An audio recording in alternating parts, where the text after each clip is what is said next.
Kommuri gold buyers తాకట్లో ఉన్న బంగారం విడిపించి ఆ రోజు మార్కెట్ రేటు కట్టి మిగిలిన డబ్బు మీకే ఇస్తారు. Contact number 9247538993. విద్యార్థులు, తల్లిదండ్రులు, సమాజం ఈ మూడు దాటి టీచర్ల దగ్గరికి వద్దాం. టీచర్ల దగ్గరికి వస్తే మీరు స్కూళ్ళు నడుపుతున్నారు, బయట స్కూళ్ళు వాటి మార్కులు వాళ్ళ మీద ఉన్న ఒత్తిడి చూస్తున్నారు. వాళ్ళ మీద ఉన్న ఒత్తిడి ఎలాంటిది? ఈ టెక్నాలజీ ఇట్లాంటి వాటిల్లో వాళ్ళు మారాల్సిన పరిస్థితి ఏమన్నా ఉందా? ప్రైవేట్ బడుల్లో పనిచేస్తున్న చాలా మటుకు స్కూల్స్ టీచర్లు మార్కెటింగ్ చేయాల్సి వస్తుంది. సమ్మర్ హాలిడేస్ వాళ్ళకు ఉండవు. ఒక విధంగా చెప్పాలంటే ఇన్ని అని ఫిక్స్ చేస్తారు, 10, 15, 12 అట్లా ఫిక్స్ చేస్తారు. ఇన్ని అడ్మిషన్స్ తీసుకురావాలి. డోర్ టు డోర్ వెళ్ళి సేల్స్ పర్సన్స్ లాగా డోర్ కొట్టి మా స్కూలు ఇది బాగుంది అని వాళ్ళతో బలవంతం పెట్టి వాళ్ళ బ్రెయిన్ వాష్ చేసి అడ్మిషన్లు తీసుకురావాల్సిన దుస్థితి. అలా అడ్మిషన్ని అడుక్కుంటే ఆ తల్లిదండ్రులు నేను టీచర్గా ఎందుకు గౌరవిస్తారు? స్కూల్ని ఎందుకు గౌరవిస్తారు? పిల్లలకి టీచర్ల పైన ఎందుకు ఇది ఉంటుంది? ఇది దయనీయమైన పరిస్థితి. ఇది ఒక విషవలయం. పాపం వాళ్ళకేమో వృత్తి. నేను అడిగితే మీ పాఠశాల లాంటి పాఠశాలలో ఉంటాయండి అందరికీ మీరే ఉద్యోగాలు ఇస్తారు. నిజమే, నేను కాదనట్లేదు.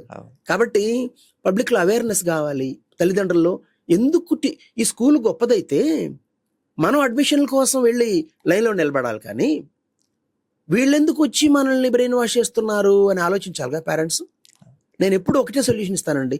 మన సమస్యని మనమే తీర్చుకుంటే, ఎవరినో బ్లేమ్ చేయడం కన్నా, ఎవరో వస్తారని ఏదో చేస్తారని ఎదురు చూసి మోసపోతూ మన సమస్యలు మనమే పరిష్కరించుకుందాం.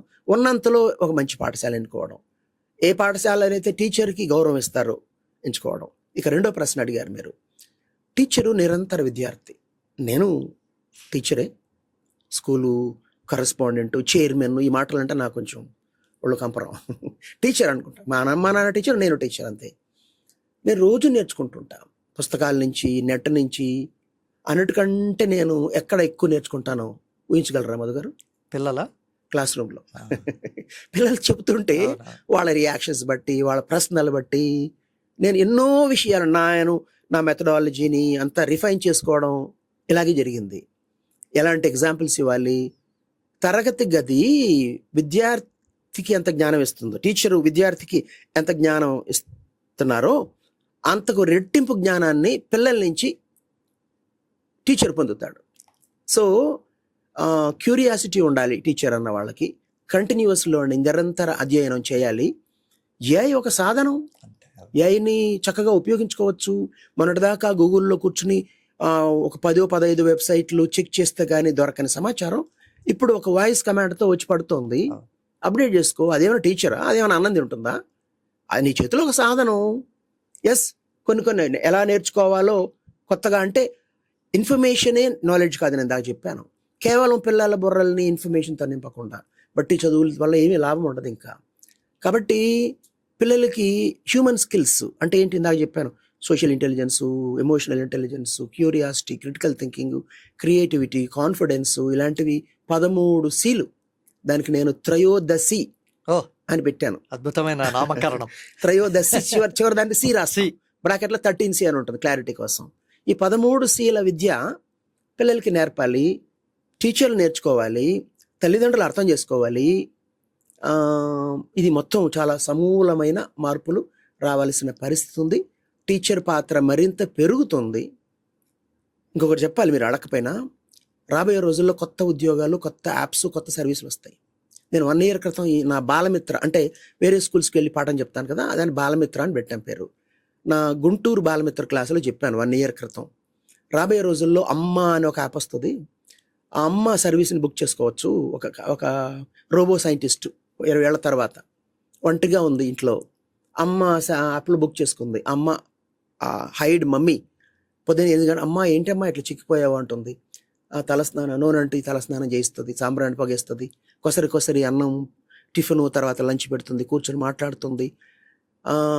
ఇలాంటి ప్రొఫెషన్స్ వస్తాయి చూడు అని అంటే, అఫ్కోర్స్ నన్ను కాపీ కొట్టాడని కాదు, ప్యారలల్ థింకింగ్. జపాన్లో రెంట్ ఏ ఫ్రెండ్ అని యాప్ 3 నెలల క్రితం వచ్చింది. సో ఇలాంటి హ్యూమన్ స్కిల్స్ ఉన్న వాళ్ళకి మన బాధలు వినడానికి ఒకడు దొరికితే చాలు అనే ప్రపంచం వచ్చేస్తుందండి. కాబట్టి టెక్నాలజీ అవసరమే, మానవ విలువలు మానవ కోణం మరిస్తే అదోగతి. ప్రపంచవ్యాప్తంగా ఫిన్లాండ్ అత్యుత్తమ ప్రాథమిక విద్యాబోధన అని చెబుతారు. ఐఐటి రామయ్య గారు అక్కడికి వెళ్ళి పెద్ద వ్యాస సంకలనం రాశారు. అంతర్జాతీయ మీడియాలో కూడా తరచుగా వస్తుంటాయి. అంటే బహుశా 8-9 తరగతి వరకు ఎలాంటి ప్రత్యేకమైన ఇది లేకుండా హాయిగా ఆడుతూ పాడుతూ అని వాళ్ళు రిజల్ట్ కూడా తెచ్చుకుంటున్నారు. అలాంటి ఇంకొంచెం స్వేచ్ఛగా హాయిగా పిల్లలు ఎంజాయ్ చేస్తూ చదివే వాతావరణం భారతదేశంలో ఎప్పటికైనా సాధ్యమేనా? వ్యవస్థలండి, వ్యవస్థలు. ఐఐటి ఎగ్జామ్ ఉంది, ఐఐటి జేఈ, ఐఐటి గొప్ప సంస్థలు, దాంట్లో సీటు సంపాదిస్తే లైఫ్ సెక్యూర్ అయిపోతుందని అనుకునేవారు.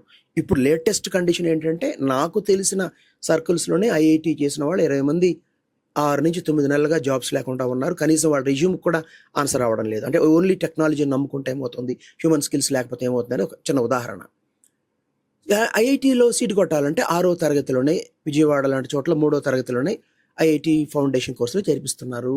అక్కడితో బాల్యాన్ని చిదిమేస్తున్నారు. ఇంకా మిగతా పాఠశాలలు చేయాలనుకున్నా ఎంతో కొంత పిల్లల్లో కాంపిటేటివ్ స్పిరిట్ తీసుకురాకపోతే ఇక్కడ వాళ్ళ పిల్లలు ఎందుకు కొరగాకుండా పోతారు. కాబట్టి వ్యవస్థలు మారాలి. ఒక్క మాట అండి, ఇంత వచ్చింది కదా చేంజెస్. ఇప్పుడు ఈ ఐఐటి ఎగ్జామ్ని ఎందుకు ఇన్ఫర్మేషన్ బేస్డ్గా ఇంకా నిర్వహిస్తున్నారు?